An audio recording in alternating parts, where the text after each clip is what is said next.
in chapter 9. Um, we did get a prompt. He wants us to go over chapter 8 and chapter 9, which I will do. My chapter 8 is just going to be to jog your memory on what we talked about in class because my chapter 9 notes are kind of heavy.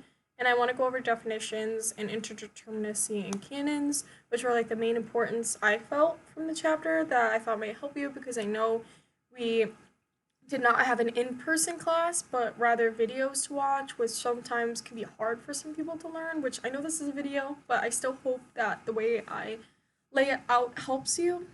And then before getting into it, I want to say happy Good Friday if you celebrate that, and if you don't, then welcome back from spring break, because it's our first video after spring break. So if we go into chapter 8, that was on researching the facts. It talked about things like judges, how they relay the facts, how they get the facts, and kind of what they say regarding facts. And then it talks about persuasion a little bit, and it talks about, hearsay a little bit. And then the main point of that I wanted to get into is just bias. We took a quiz in class with the professor where he gave us two different options and we had to choose one without any context. And he was trying to show us that we all have bias and that relates to juries. So juries, when they come in, they all have a bias and they can either hurt or help your case. So when you pick a jury as a lawyer, you want to do it that in a way that supports your client and supports the outcome of the case that you want. And that would be where I leave off on chapter 8 and kind of leeway into chapter 9 now. Chapter 9 was about applying the law, and I just want to go over three main things and then go into the definitions. So this chapter talks about there's two different methods to the application of the rules, which were deduction and analogy. And we haven't really talked that much about analogy. If you aren't sure what it is, I would definitely look it up. But deduction, we talked about, it's deductive reasoning, it's syllogistic reasoning, it is the major, the minor premise, and the conclusion. It is syllogisms, it's all of that good stuff. The next thing I wanted to go into was rules of application.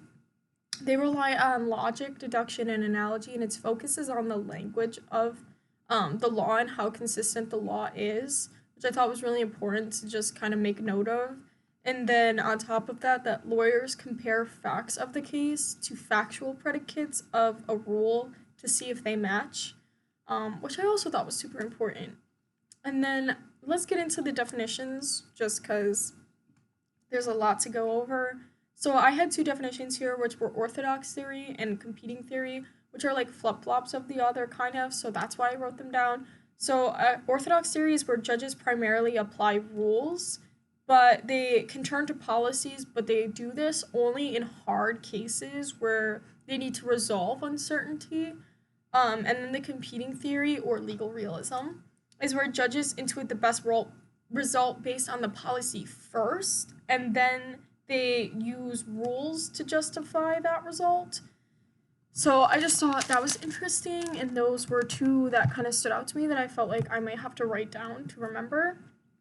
And then legal rules are interdeterminate. Sorry, that word's a little bit iffy for me, but using specific statutory interpretation and policy judgments can help solve uncertainty. So I wanted to go over the problems of interdeterminacy and then how you address them with specificity. So a problem of interdeterminacy is generality, where general terms are not specific or very unclear, so that causes issues. And then standards, like the good faith standard, or other ones, can create uncertainty because they depend on shifting circumstances. And then multiple premises, because this allows lawyers to characterize the facts and in multiple different ways, which can lead to different minor premises or conflicting conclusions. So when you address interdeterminacy through specificity, you want to find sub-rules because lawyers look for more specific rules or case holdings that can define those general terms. So it's kind of a way to combat generality, which was a problem we talked about just like 5 seconds ago. And then analogy, because no rule can argue analogy, which is a really good defense. And then canons were the last thing I wanted to go over, which are just rules of constructions. There's so many different ones that the chapter addresses, but I'm going to address like two. So there's the plain meaning. Words mean exactly what they are. We've learned about this before, so that's kind of why I chose it, so you can kind of get the feel of what a canon is. And then substantive canons, where it talks about avoiding absurd results, how it has to be consistent with constitutions or interpretations. And we've talked about those as well when we talked about like aliens and the blue shirts and how you want to avoid absurd results, or the law tries to avoid absurd results. So I thought that was really important to just add in here for just some understanding. But I also want to add that canons can be too general, or they can have multiple conclusions, and sometimes they are contradictory. So